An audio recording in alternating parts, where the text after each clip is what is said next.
It's Mad Musings time, and the third time's a charm for a lot of reasons. We are looking at the third R. Talsorian book to be reviewed, as well as the third Steampunk RPG to be reviewed, the Victorian-era Castle Falkenstein. The game tries to capture the feel of a real steampunk 1876 world with most of the usual suspects. It tries to give us a game with a unique feel and mechanics by eschewing dice in lieu of cards. Did it work? Tune in next time to find out, or just keep listening. I'm Mr. Welch, and let's go to Castle Falkenstein. Falkenstein debuted in 1994, written by R-Tal's main man, Mike Pondsmith, so hopefully Castle Falkenstein 2077 is right around the corner. It's quite possibly the most optimistic RPG written in the grimdark darkness that was 1990s role-playing. It didn't just try to capture the feel of the people we most associate with steampunk, it makes them major parts in the story. You can literally adventure with Richard Burton, not the actor Richard Burton, the other Richard Burton. Meet up with Nikolai Tesla on his 21st birthday. Jack the Ripper is just getting started. Jules Verne is the foremost biographer on the planet. He'll introduce you to Captain Nemo, the time traveler, or Sherlock Holmes. For a real kick, the Unseelie Court has the ear of most of Europe's heads of state. Dragons aren't an uncommon sight on the streets of London. The dwarves have just started to unionize in Prussia. Falkenstein is all about a sense of wonder, and it delivers in spades. Falkenstein isn't like most RPGs. There's no stats. There's no dice. Character creation is literally in written form. It's got all the trappings of a formal, gentrified parlor game. Your character is not just a collection of numbers. When you create your character, you give a description of a skill you're great at, skill you're bad at, and 4 skills you're just good at. Everything else is considered average, and unless your description wouldn't make sense why it would be average. So if the reason why your perception is poor because you're blind as a bat, then expect your shooting skills to suffer as well. Resolution's pretty simple. You're dealt 4 cards with your fortune hand, and when you want to attempt an action, you play a card added to the value of the skill. Then you replace the card. The suit of the card is important. If you want to romance something, you got to play a heart. Clubs are for violence and physical action. Diamond are mental skills, and spades are for social activities. If you play a card offsuit, it automatically counts as just 1 point, unless you trade in 2 cards offsuit. You try to hit a target number. If you can double up 1 or more, the success is even better. The only problem is if you can't hit half the number, bad things happen. Being steampunk, you can expect magic and mad science in equal measures. Magic is very much a thing in Falkenstein, but it's not like wizards are throwing fireballs in the middle of Main Street. Magic is a science, and a very complicated one at that. Magicians are the quantum physicists of their day, where magic is taught at universities and formal classrooms by learned professors. Spells are cast exactly as skills, only if you don't use the correct suit, bad things will happen because you're using the wrong kind of magical energy. Spell difficulty is tricky. Spells are open-ended, but the more effects you want to create, the more difficult the spell becomes, and spell difficulty can ramp up way too fast for some players to manage. There's a lot of spells that are so complicated you have to get a group of people just to get the magical energy necessary to avoid having to spend a week to cast a spell. Spells take minutes to cast. You're not casting magic missile in the middle of combat. The casting time of a magic spell is 2 minutes per point of difficulty, so for a difficulty 10 magic spell, that's 20 minutes right there, and difficulty 10 is on the lower end of magic spells.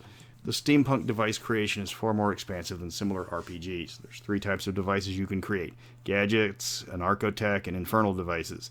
Gadgets are simple creations that serve mainly as fluff for characters, like building a snuff box that attaches to your spelunking gear, or the usual grappling gun that's found in every steampunk game.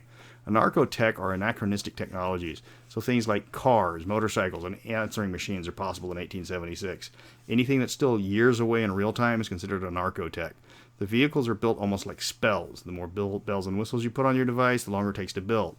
But creating gadgets isn't a massive part of Falkenstein because you're not supposed to be building the vehicle. You're supposed to be flying around in them or burrowing to the center of the earth or sailing to the bottom of the ocean with them. Falkenstein does not sweat the details when it comes to playing the adventure.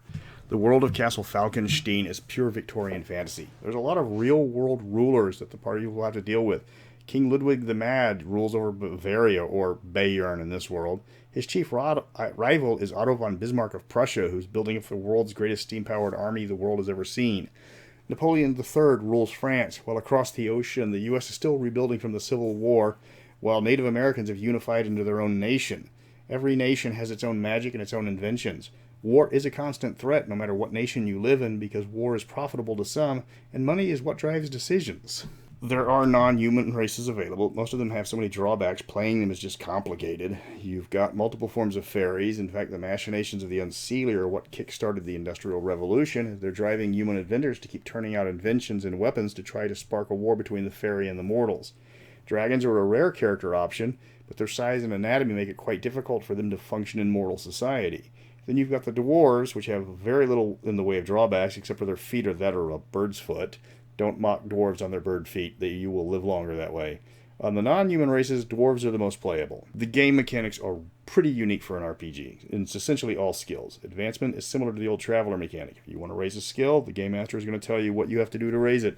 No experience points are given. There's no end-of-session spending spree. If the Game Master says you got to practice 1,000 hours with a rifle, that skill isn't going up anytime from hour 99 and before. Some skills are much harder to learn than others, and the higher your rank in the skill, the more difficult the quest is going to be.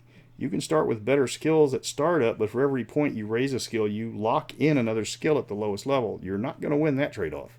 Falkenstein never really caught on that well as far as RPGs go. Steampunk just wasn't a thing in the 1990s. It was dark or nothing. This game was decades ahead of its time. It plays fast, it's bursting with atmosphere, and doesn't just borrow from the writers that inspired the genre, it grabs them wholeheartedly and welds them into the plot.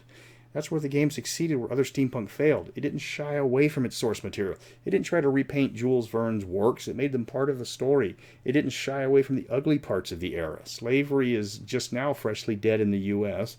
The scars of Reconstruction haven't healed yet. Women are second-class citizens in most nations. They've even got rules for swooning. The game doesn't hide the fact that history wasn't always pretty. Despite the setting being a Gilded Age, it doesn't try to sugarcoat or whitewash anything. That's where a lot of games based even loosely on history fail. We know we're playing in a glorified version of the past. You don't have to write out the Confederacy for virtue signal points. It happened. The Civil War was bad. It's up to the players to make it better. If you want to pick up Castle Falkenstein, and if you love steampunk, you really should. Go to the Artel website right now, because unlike other game companies from that era, Artel kept all of its games in print even today. The core book's $40, hardcover. The rest of the source books are about $14 each. That's a steal for a game of this quality. There's a GURPS version, but it doesn't capture the magic of the original version. The mechanics of this game were written specifically for the setting. If you take this setting and apply it to another game's mechanics, you're going to lose part of the charm. Falkenstein plays fast, it doesn't bog down with long and complicated rules, and it embraces the genre that spawned it.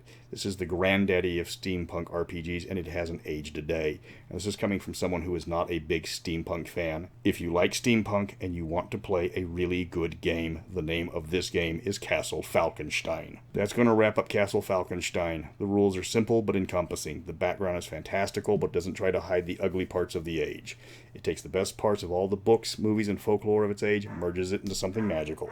If you liked Alan Quatermain, Jonathan Strange and Mr. Norrell, the Wild Wild West TV show, if you've played the Arcanum video game until the point you're trying to play a smart ogre inventor, this is the game you've been looking for, and it's still available after all these years.